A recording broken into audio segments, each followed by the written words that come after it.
কোটি কোটি মুসলিমের হৃদয়ের স্পন্দন পবিত্র কাবা শরীফ, আর সেই কাবার গায়ে জড়ানো কালো গিলাফে আলো ছড়াচ্ছে 24 ক্যারেটের খাঁটি সোনার হরফ। কিন্তু আমরা কজন জানি বিশ্ব মুসলিমের এই পরম আবেগের ক্যানভাসে প্রতিদিন যিনি পবিত্র কুরআনের আয়াত ফুটিয়ে তুলছেন, তার ধমনীতে বইছে বাংলাদেশের রক্ত। হ্যাঁ, কাবার পবিত্র গিলাফ বা কিসওয়ার প্রধান ক্যালিগ্রাফার আর কেউ নন, তিনি আমাদের বাংলাদেশের সন্তান ডক্টর মুক্তার আলম শিকদার। চট্টগ্রামের লোহাগাড়ার প্রত্যন্ত গ্রাম রশিদের ঘোনা থেকে শুরু হওয়া এক পারিবারিক সূত্র আজ মক্কার রাজকীয় দরবারে সর্বোচ্চ মর্যাদায় সমাসীন।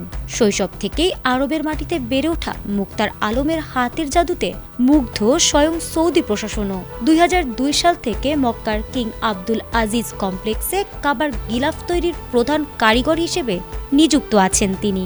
সঠিক প্যাড আর সঠিক তথ্য দিয়ে এসো সামলে নিব এক হয়ে মোনালিসা স্যানিটারি ন্যাপকিন। উম্মুল কুরা বিশ্ববিদ্যালয় থেকে ক্যালিগ্রাফিতে পিএইচডি করা এই গুণী শিল্পীর অনন্য প্রতিভার স্বীকৃতিস্বরূপ 2021 সালে তাকে দেওয়া হয় রাজকীয় সম্মানসূচক নাগরিকত্ব।